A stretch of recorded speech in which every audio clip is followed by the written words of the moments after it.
Magandang araw po, welcome po sa aking channel Love9 TV. Nandito po tayo ngayon sa Amuyong Alfonso, Cavite kung saan meron po tayong bagong video presentation. Isang residential farm property. May lot area po ito na 750 square meters.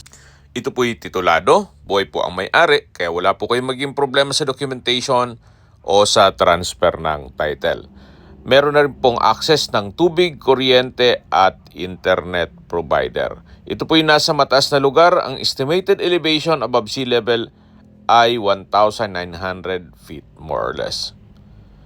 Medyo mataas po ang damo pero patag naman po yan. Sa dulo po nitong lupang binebenta ay meron pong ilat o dry creek.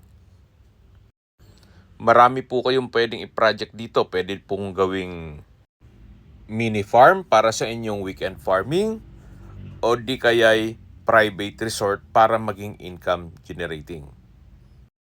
At maganda rin po ditong itayo ang inyong pinapangarap na rest house. Tunghayan niyo po ang kapaligiran, napakatahimik po, sariwa ang hangin at malamig po ang klima. Mula po Tagaytay, mga 35 minutes drive lang po. At kung manggagaling naman po ng Manila, 1 hour and 20 minutes ang travel time. Accessible din po ito ng public transportation. Napakalapit lang po sa highway. At mula naman po sa Twin Lakes, mga 5 minutes drive lang po. Binebenta po ito ni owner sa halagang 10,000 pesos per square meter.